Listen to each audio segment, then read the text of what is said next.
Kedah Sultan Tuanku Abdul Halim Muazzam Shah passes away. Tourism sector contributed more than 73 billion to country's income in 2016.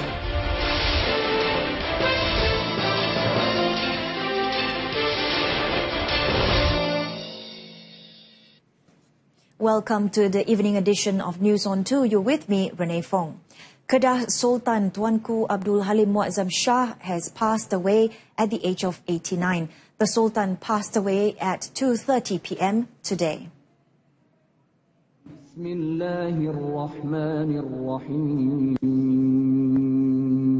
Alhamdulillahi Rabbil Alameen, Ar-Rahmanir Rahim, Maliki Yawmiddin, Iyyaka na'budu wa iyyaka nasta'in,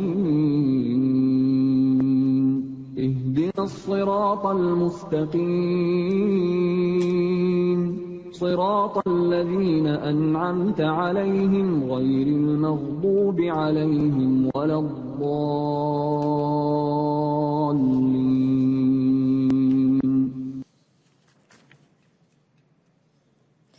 Prime Minister Datuk Sri Najib Tun Razak's visit to the White House on September 12 is a feat within the context of the bilateral relationship between Malaysia and the United States. Predictably, the chatter ahead of the visit has focused either on specific deliverables like potential defence deals or some other thorny issues.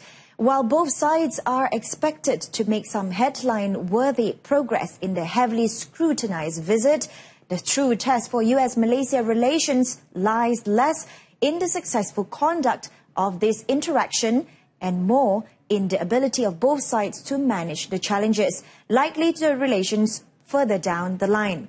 Hanim Muhili reports from Washington, D.C. The US and Malaysia have successfully cooperated on a range of issues under 6 prime ministers since Malaysia's independence, despite disagreements on matters such as economic policy, human rights, and the US foreign policy in West Asia. The White House, in a statement, said that President Trump looks forward to celebrating the 60th anniversary of United States-Malaysia bilateral relations and discussing ways to strengthen and broaden bilateral relationship and expand regional cooperation with one of America's closest partners in Southeast Asia.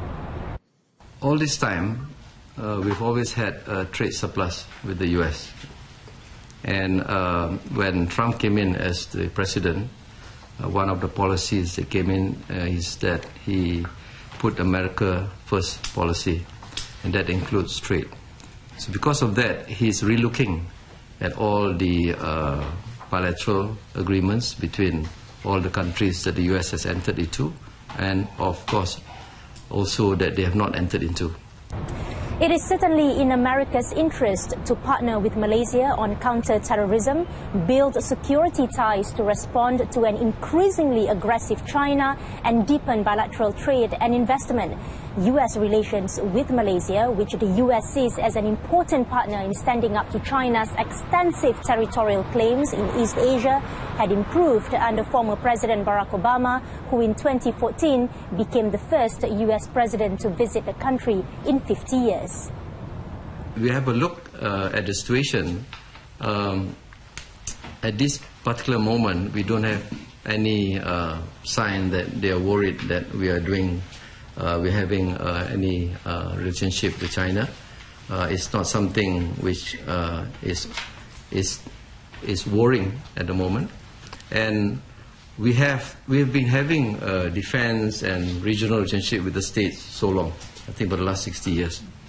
With China, we've had some limited exposure to them on this.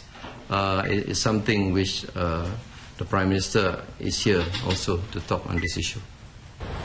Tuesday's visit will be Datuk Sri Najib's first ever White House visit since coming to power nearly a decade ago. The PM is just the second Southeast Asian leader to visit the Trump White House after the Vietnamese Prime Minister. Hani Muhili, Washington. Government departments and government-linked companies GLCs should inculcate the fear of being investigated or audited as a barometer when executing responsibilities. Such a culture that permits from the top to the lowest rung within the organization will ensure that all procedures comply with the highest standards of integrity. Speaking at the National Registration Department's corruption-free pledge ceremony in Putrajaya today, Deputy Home Minister Dato' Nur Jazlan Mohamad said this was not a move to encourage biased investigations and mete out undue punishment. However, it is to ensure that each project can be carried out according to policies and objectives of the standard operating procedures. Although the Malaysian Anti-Corruption Commission MACC must remain impartial when conducting investigations, they must also take care not to tarnish the reputations of those involved before they are proven guilty. A study is being carried out by the Education Ministry to identify the best system to replace the current Ujian Pencapaian Sekolah Rendah UPSR by obtaining feedback from various parties, including parents. Its Minister, Dato' Sri Mahathir Khalid, said until an appropriate system is found, the UPSR examination will remain. Kita masih lagi meneruskan program UPSR ni until lah kita selesai membuat, sebab engagement ni panjang. Engagement dengan parents, engagement dengan professional, academician, union, semua sekali nak kena sit down. It's not easy lah kalau nak buat sesuatu benda yang luar biasa ni. Jadi UPSR akan berterus? UPSR akan jalan dulu sehinggalah sampai masa ketika yang sesuai lah. Dato' Sri Mahathir said this during his visit to SK Sri Gaya, Kota Kinabalu today. A total of 443,794 UPSR candidates nationwide, including 44,000 in Sabah, are sitting for the UPSR examination this year. In another development, Dato' Sri Mahathir said that the examination results this year will be done in a holistic manner, which includes core curriculum, personality, sports and various others under the school-based assessment. The Johor Education Foundation YPJ has allocated 50 million ringgit for the implementation of the student empowerment program in the state. Amongst the assistance offered by the program is education and financial aid to qualified students. According to Menteri Besar Datuk Muhammad Khalid Nordin, of the amount allocated, YPJ has assigned 1.5 million ringgit for the scheme Bantuan Pendaftaran YPJ. The scheme offers an aid of between 500 to 750 ringgit to 2,100 students who received offers to pursue a diploma and bachelor's degree in public higher education institutions in the country this year. Bagaimana kita boleh mendapat penamaan dan unsur-unsur kerajaan dalam soal memastikan anak-anak kita itu berpendidikan, berilmu dan juga berkemahiran. Among the other assistance programs available are the YPJ Education Loan, Sultan Ibrahim Scholarship, SPM Tuition and Johor Learning. Datuk Muhammad Khalid was speaking during a YPJ Scheme Aid registration ceremony in Pasir Gudang. 1 million ringgit has been allocated to be distributed to those affected by the flash flood in Kedah. State Exco Datuk Suraya Yaakob said the aid will include financial and food and advised flood victims to register themselves at the nearest police station and social welfare department. Saya berharap semua mangsa-mangsa bencana, sama ada banjir ataupun ribut, ya, mengambil langkah proaktif. Jangan duduk seorang-seorang lah, ya. Sentiasa melaporkan kepada ketua kampung, pengulu dan kemudiannya ke balai polis untuk mendapatkan bantuan yang sepatutnya diberikan kepada mereka. Datuk Suraya was met after attending an FI commitment ceremony where the Kedah state government received a 1.29 million ringgit royalty payment from Fish Hands Berhad. Recently, storms and flash floods struck several areas in Alor, Pokok Sena, Baling and Kulim, which incurred losses to hundreds of residents. Sarawak police have raided 13 gambling dens and nabbed 28 individuals in the state over the past week. According to State CID Chief SAC Datuk Dev Kumar, the operation was conducted in 7 districts targeting illegal lottery and cyber gambling outlets.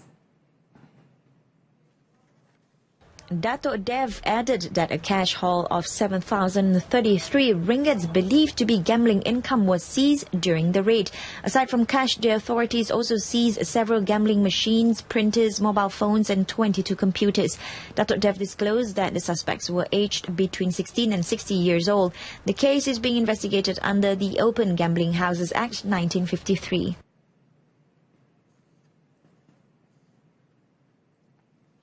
A man was charged in the Johor Bahru Magistrate Court today with the murder of a marketing executive earlier this month. However, no plea was recorded from the accused, who worked as a travel agent when the charge was read to him in front of Magistrate Muhammad Azlan Shah Muhammad alias. The accused, Badril Hisham Abu Mansur, 40, was charged with causing the death of Tan Chai Sun, 46. The offence was allegedly committed on the 6th floor of a hotel in Stulang, Johor Bahru at 1:15 a.m. on September 3rd. He was charged under Section 302 of the Penal Code for murder, which upon conviction carries the death sentence. Court set October 12 for remention of case pending chemical and post-mortem report. Prosecution was led by Deputy Public Prosecutor Muhammad Nasir, while the accused was represented by his counsel, Datuk Rosal Azmin Ahmad. The tourism sector contributed 73.3 billion ringgit to Malaysia's gross national income (GNI) last year. Tourism and Culture Minister Datuk Sri Nazri Abdul Aziz said that his ministry's efforts in propelling the Tourism National Key Economic Areas (NKEA) have delivered commendable results, with the ministry achieving 112% of its key performance indicators (KPI) last year. Datuk Sri Nazri said the government's decision to enable e-visa applications from China, including a visa-free option, saw immediate results with a 26.7% increase in Chinese visitors last year. This facility, he said, was subsequently extended to other countries like India.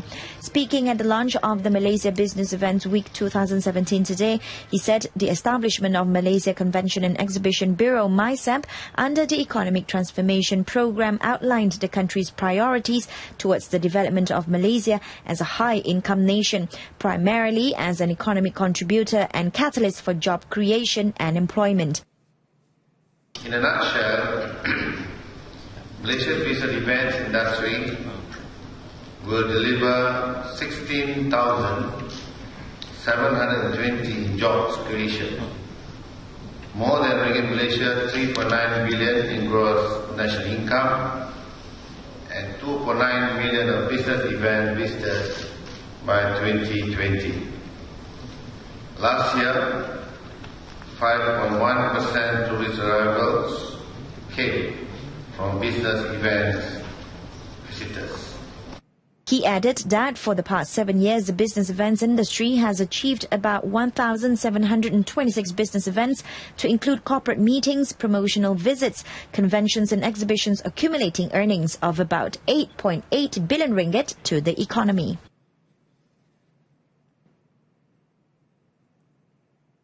Dato' Azhar Abdul Hamid began his tenure as Felda Global Ventures Holdings Berhad FGV chairman today. He arrived at 8:30 a.m. at Menara Felda and attended a preliminary meeting with key management staffs at the start of his agenda for the day. Dato' Azhar was accompanied by Felda Director General and FGV Board Member Dato' Abdul Ghani Muhammad Ali and Officer in Charge Dato' Khairil Anwar Aziz to the preliminary meeting. He also met with board members later in the afternoon. Meanwhile, President of the Group and Chief Executive Officer Dato' Zakaria Arshad in a statement said Dato' Azhar will bring a fresh and positive perspective to the board and management of FGV. This will in turn improve investors' confidence and subsequently be translated into stronger FGV share prices. Dato' Zakaria also believes the positive momentum that gave rise to share prices last week will continue. As of 12:20 p.m, FGV share prices were trading at RM1.70. Oil prices saw a hike on Monday following the Saudi oil minister talks on the possible extension of a pact to cut global oil supplies beyond March 2018 with his Venezuelan and Kazakhstan counterparts. The report on the talks has reduced the pressure on oil prices despite fears that energy demand will be severely affected by Hurricane Irma. International Brent crude for November delivery was up 23 cents or 0.4% at $54.01 per barrel. Meanwhile, the United States crude West Texas Intermediate for October delivery was up 29 cents or 0.6% at $47.77 per barrel. The Organization of Petroleum Exporting Countries, OPEC, and other oil-producing countries, including Russia, have agreed to reduce crude oil production by 1.8 million barrels per day until March 2018 to reduce global oil inventories too and support crude oil prices. Meanwhile, Asian stock markets rose today on positive sentiments as investors in the region are also relieved that North Korea did not launch a missile over the weekend. Nikkei 225 rose 0.89% or 171.86 points to 19,446.68 in early trade, while the Topix index rose 0.89% or 14.16 points to 1,607.70 points. Hang Seng index in Hong Kong was up 0.76% or 209.22 points to 27,877.69 points. In China, the Shanghai Composite Index, however, broke even, only gaining 0.11 points to 3,365.35 points, while the Shenzhen Composite, which monitors stocks on China's second bursa, which rose 0.14% or 0.74 points to 976.61 thousand points. ASX 200 was up 0.75% or 42.48 points to 5,715.10, and Korean Kospi rose 0.95% or 22.38 points to 2,366.10 points. Saudi Arabia urges Qatar to meet 13 demands to end diplomatic row. Details coming right up.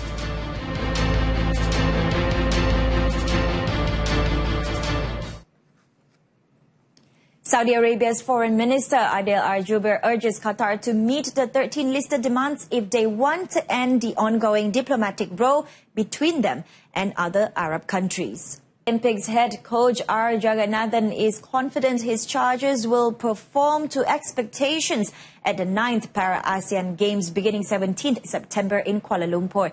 He said the 72 athletes are capable of bringing home at least 38 gold medals, hence surpassing their achievements 2 years ago in Singapore by 10. Saya percaya kontingen kami boleh sampai tahap itulah. 38 plus minus lah. Itu yang target kami kan. Kita tapi tetapkan mungkin dia naik lagi atau dia turun 1-2. So target itu kita letak sasaran tinggi untuk semua atlet dan coaches kerja tahap target itu. Jangan sambil lewat. Kita target itu, so we have to work as a team.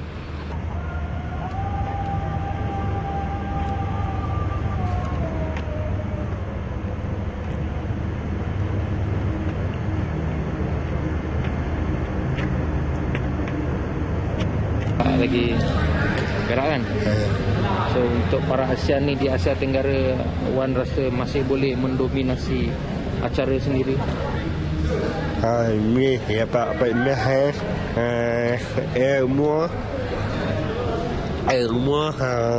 dia apa